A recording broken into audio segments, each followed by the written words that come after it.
Hello friends, आज हम लोग क्लास 8 ज्योग्राफी चैप्टर रिसोर्सेज का पार्ट 2 डिस्कस करेंगे। पार्ट 2 में हम लोग आज इसके वेरियस क्लासिफिकेशन के टाइप्स को डिस्क्राइब करेंगे। पिछले पार्ट 1 में हम लोगों ने रिसोर्सेज चैप्टर का डेफिनेशन डिस्कस किया था, इसके क्लासिफिकेशन चार्ट को डिस्कस किया था विथ एग्जाम्पल। आज हम लोग उसी के क्लासिफिकेशन वाले पार्ट को आज डिटेल में कंटिन्यू करेंगे। मेरा फर्स्ट पार्ट का लिंक मेरे आज के इस वीडियो के डिस्क्रिप्शन बॉक्स में दिया हुआ है, आप जाकर चाहें तो उसको देख सकते हैं। आइए हम लोग इसका पार्ट 2 डिस्कस करते हैं। इसके पार्ट 1 में हम लोगों ने on the basis of their origin biotic and abiotic को डिटेल में डिस्कस किया है, फिर भी हम लोग यहाँ पे उसको शॉर्ट में डिस्कस कर लेते हैं। बायोटिक रिसोर्सेज को हम लोग लिविंग रिसोर्सेज कहते हैं। वो सारे रिसोर्सेज जो लिविंग मोड में हैं, जैसे प्लांट, एनिमल, ह्यूमन बीइंग, उन सभी रिसोर्सेज को हम बायोटिक रिसोर्सेज बोलेंगे। वो सारे रिसोर्सेज जो नॉन लिविंग मोड में हैं, जैसे sunlight, air, wind, water, wave, minerals, metals, fossil fuels जैसे कोल, पेट्रोलियम, वो सारे रिसोर्सेज जो नॉन लिविंग हैं उनको हम एबायोटिक रिसोर्सेज कहेंगे।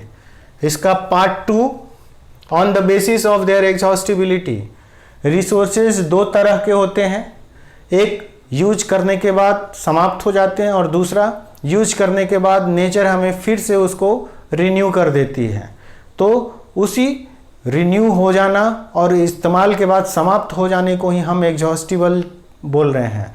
एक रिसोर्स एग्जॉस्टिबल होता है और दूसरा इनएग्जॉस्टिबल होता है। इनएग्जॉस्टिबल रिन्यू हो जाता है नेचर में और एग्जॉस्टिबल रिसोर्सेज रिन्यू नहीं होता है, नॉन रिन्यूएबल है। तो एग्जॉस्टिबिलिटी के बेसिस पे हम रिसोर्सेज को 2 टाइप्स में डिस्क्राइब कर सकते हैं। पहला रिन्यूएबल इनएग्जॉस्टिबल रिसोर्सेज, दूसरा नॉन रिन्यूएबल एग्जॉस्टिबल रिसोर्सेज। यानी ये वो रिसोर्सेज हैं जो नेचर में इस्तेमाल करने के बाद हम दोबारा नहीं कर सकते हैं। जैसे कोल, पेट्रोल, हम उसको एक बार यूज कर लिए तो फिर दोबारा नहीं कर पाएंगे, फिर से हमें दूसरी बार उस कोल और पेट्रोल को दोबारा खरीदना होगा। और रिन्यूएबल या इनएग्जॉस्टिबल रिसोर्सेज, इसमें जैसे सोलर, सन के लाइट से हम लोग सोलर एनर्जी बना लिए, नेक्स्ट डे फिर से हमें सोलर लाइट मिल जाएगी, सोलर एनर्जी मिल जाएगा। वैसी विंड एनर्जी अवेलेबल हो जाएगा, वैसी रिवर का वाटर भी अवेलेबल हो जाएगा, वैसे ही सी के वेव्स भी मिल जाएंगे। तो इस तरीके से ये सारे रिसोर्सेज रिन्यूएबल हैं। These are flow resources, that is example sunlight, wind, water, air, etc। तो वो सारे रिसोर्सेज जो नेचर में रिन्यू हो जाते हैं, वो सारे रिसोर्सेज जो फ्लो रिसोर्सेज हैं यानी फ्लो मोड में हैं, उन सभी रिसोर्सेज को हम रिन्यूएबल रिसोर्सेज बोलते हैं। Example sunlight, wind, water, sea waves, etc। Their stock is continuous. ये सारे रिसोर्सेज का स्टॉक कंटिन्यूअस है। हम लोगों ने यहाँ फ्लो डिस्कस किया, यहाँ कंटिन्यूअस है। वो सारे रिसोर्सेज जो कंटिन्यूअस है, लगातार है, हमारे पास अवेलेबल, नेचर हमें लगातार अवेलेबल करवाती है, वो सारे रिसोर्सेज कंटिन्यूअस हैं, उसको हम रिन्यूएबल रिसोर्सेज बोलेंगे। The quantity of its use is not affected due to its unjudicious use. That means example sunlight, air, water, river, etc। वो बहुत सारे रिसोर्सेज जो हम अनजुडिशियस यूज भी करें, अनजुडिशियस यूज का मतलब लापरवाही से इस्तेमाल करना, तो वो बहुत सारे रिसोर्सेज, सनलाइट का इस्तेमाल करना हो या वेव्स, सी वेव्स का इस्तेमाल करना हो या फिर विंड या एयर का इस्तेमाल करना हो या फिर रिवर, वाटर की बात हो, हम कितना भी अनजुडिशियस यूज करें ये ख़त्म नहीं होगा। तो इस तरीके से ये क्यों नहीं ख़त्म होगा? क्योंकि ये फ्लो मोड में है, ये कंटिन्यूअस मोड में है। तो जो फ्लो मोड में है, जो कंटिन्यूअस मोड में है, वो हमेशा रिन्यू हो रहा है और रिन्यू होने वाला रिसोर्सेज अनजुडिशियस यूज के बाद भी समाप्त नहीं होता है। We generate power from it. हम इन सारे रिसोर्सेज से पावर जनरेट करते हैं। ये सारे रिसोर्सेज सूरज की रोशनी, सनलाइट से सोलर एनर्जी हुआ, विंड से या एयर से विंड एनर्जी हुआ, वैसे ही वाटर से हाइड्रो इलेक्ट्रिसिटी हुआ, और इन तीनों से हम इलेक्ट्रिसिटी बना के इलेक्ट्रिसिटी के वेरियस यूज करते हैं। डोमेस्टिक यूज भी है, इंडस्ट्रियल यूज भी है। It means these are resources which do not get exhausted with use. इसका मतलब सीधा कि वो सारे रिसोर्सेज जो एग्जॉस्ट नहीं होते हैं, समाप्त नहीं होते हैं, ख़त्म नहीं होते हैं, उन सारे रिसोर्सेज को हम रिन्यूएबल रिसोर्सेज बोलते हैं। They renewed again by nature process और proper management, soil fertility, adding manure.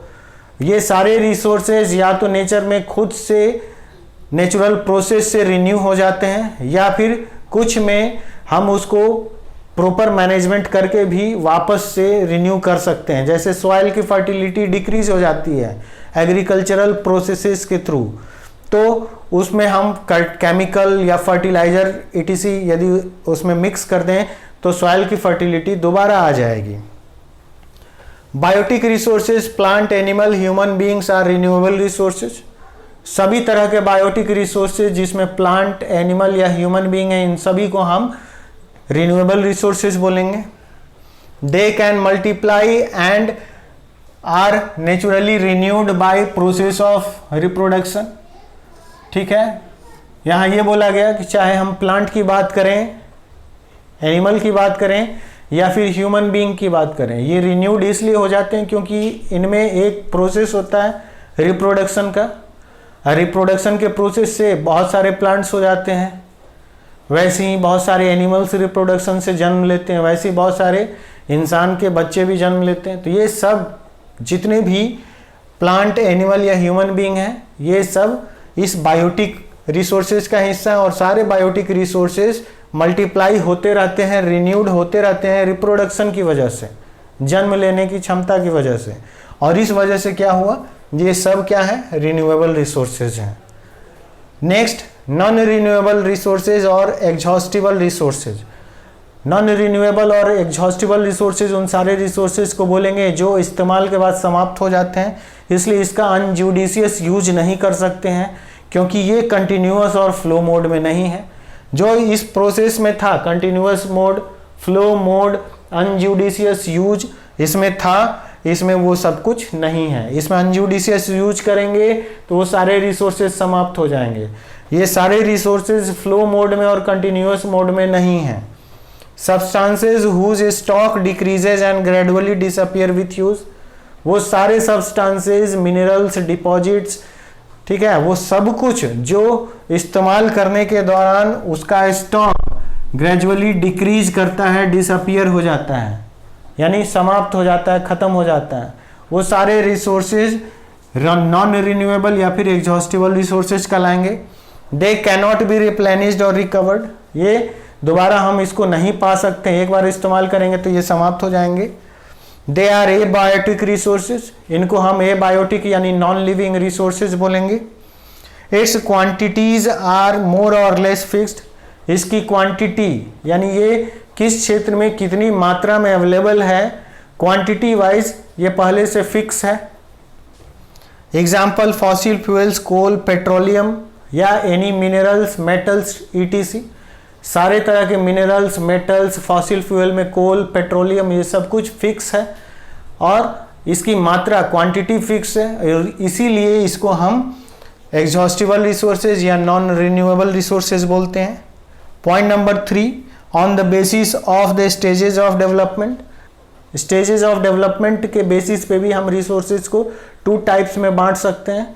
First potential resources, second actual resources.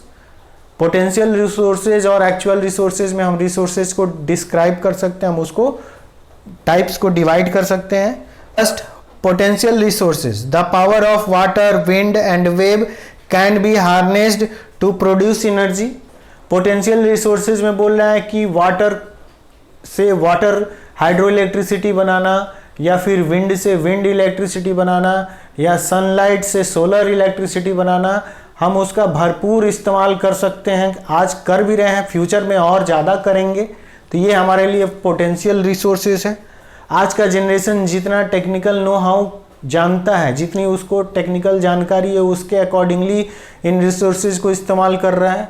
हो सकता है फ्यूचर जनरेशन इसका और बेहतर और बेस्ट तरीके से इस्तेमाल करना जाने, तो वो इसलिए इस सारे रिसोर्सेज को हम पोटेंशियल रिसोर्सेज बोलेंगे।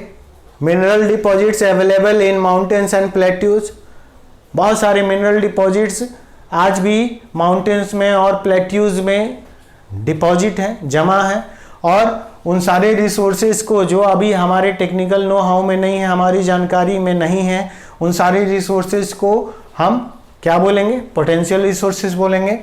It has capacity to fulfil human wants, ये सारे रिसोर्सेज जो नेचर में अवेलेबल हैं वो सारे रिसोर्सेज ह्यूमन वांट्स को सेटिस्फाई कर सकते हैं, फुलफिल कर सकते हैं। It cannot be utilise until technical know how, जब तक हमें तकनीकी जानकारी नहीं होगी, टेक्निकल तरीके से हम स्किल्ड नहीं होंगे, तब तक इन सारे रिसोर्सेज को हम नहीं निकाल सकते हैं। और इस तरीके से जब तक नहीं निकाल सकते हैं तब तक के लिए ये हमारे लिए पोटेंशियल रिसोर्सेज हैं। These resources which exist but cannot be exploited presently remain as stock for future use termed as potential resources। ये इस resources का मेन डिफिनीशन पार्ट हो गया। उन सारे resources को हम potential resources बोलेंगे जो आज टेक्निकल नो हाउ की वजह से हमारे तक अवेलेबल नहीं है, ह्यूमन बीइंग उसको नहीं इस्तेमाल कर रहे हैं, ह्यूमन बीइंग उसको सर्वे या मैपिंग करके उसकी जानकारी उनके पास नहीं है। वो सारे रिसोर्सेज हमारे लिए पोटेंशियल रिसोर्सेज हैं। Example, water in the ocean drinking by the desalinisation process.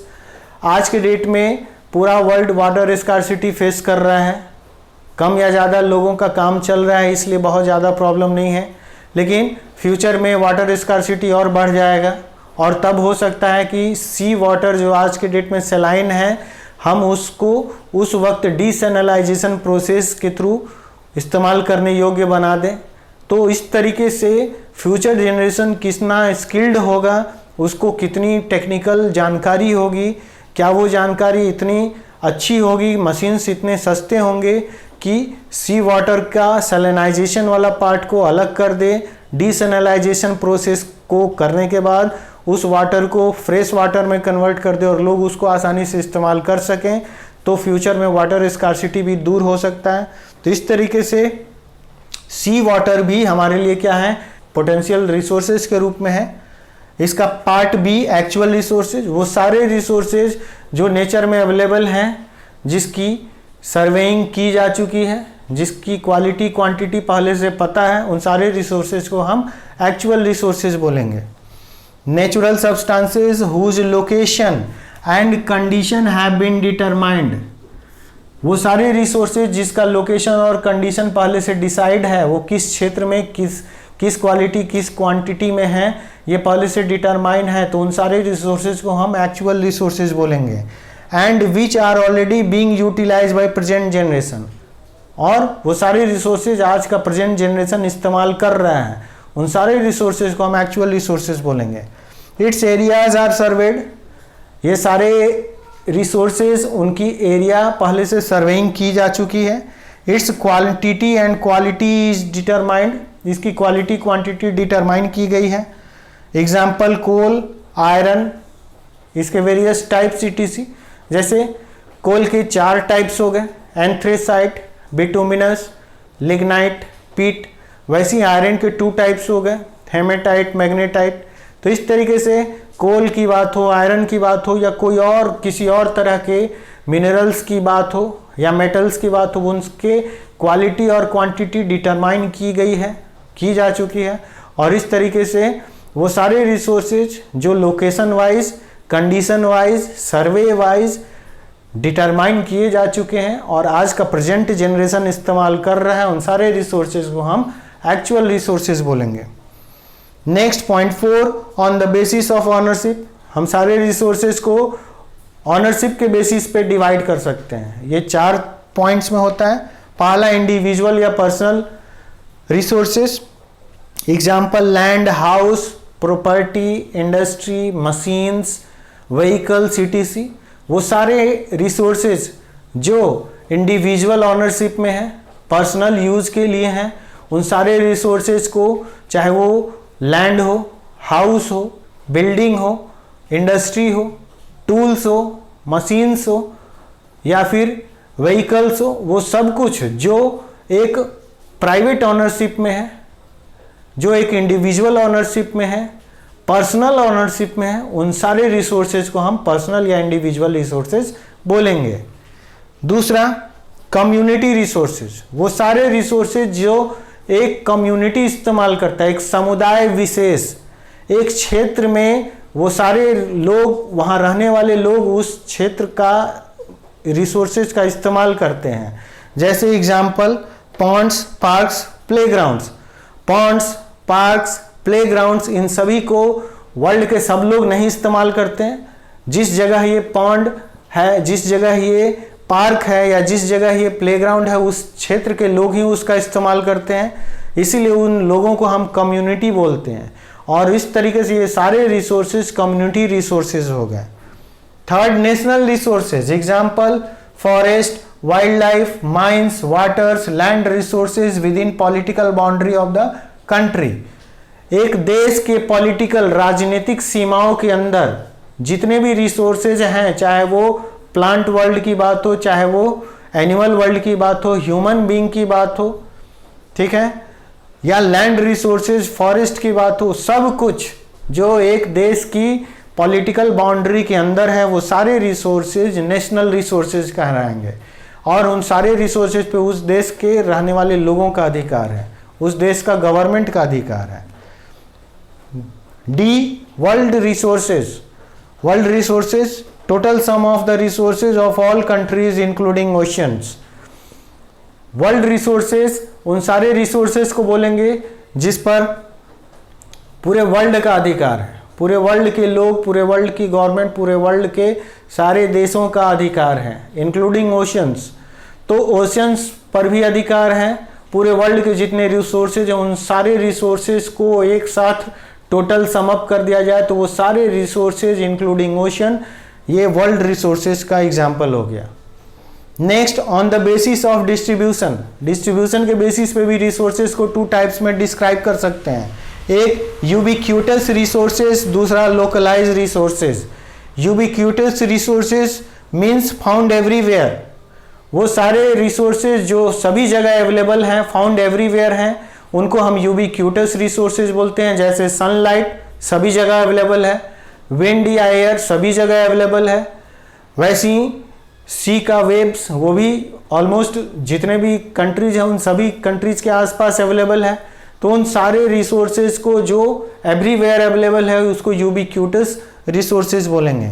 Localise resources means found in particular places, वो सारे रिसोर्सेज जो पर्टिकुलर प्लेसेस में, रीजन्स में अवेलेबल हैं, किसी क्षेत्र विशेष में वो रिसोर्सेज अवेलेबल हैं, चाहे वो कोल के रिसोर्सेज हों, पेट्रोल के रिसोर्सेज हों, या फिर मिनरल्स के रिसोर्सेज हों, मेटल्स के रिसोर्सेज हों, वो सारे रिसोर्सेज जो किसी एक जगह, किसी खास जगह पे अवेलेबल हैं, उसको हम लोकलाइज रिसोर्सेज बोलेंगे। तो इस तरीके से हम लोगों ने इस पार्ट में रिसोर्सेज के क्लासिफिकेशन को, टाइप्स को बहुत डिटेल में देखा। अब तक हम लोग इस चैप्टर रिसोर्सेज को टू पार्ट्स में डिस्क्राइब कर लिए हम लोग। आज इसका पार्ट 2 था। इसके नेक्स्ट पार्ट में हम लोग इसके यूटिलाइजेशन ऑफ रिसोर्सेज टॉपिक को कवर करेंगे, मैन मेड रिसोर्सेज को कवर करेंगे, या फिर रिसोर्सेज का कंजर्वेशन कैसे करना चाहिए, क्यों जरूरी है, वाई, ये भी हम लोग कवर करेंगे। और इस तरीके से उसका लास्ट टॉपिक सस्टेनेबल डेवलपमेंट भी कवर करेंगे। तो मेरा नेक्स्ट वीडियो और इस चैप्टर का 3rd पार्ट बहुत जल्द लाऊंगा। और मेरा वीडियो आपको कैसा लगा कमेंट करके ज़रूर बताइए। यदि अच्छा लगा तो लाइक कीजिए, सब्सक्राइब कीजिए, अपने फ्रेंड्स को बताइए। Thank you.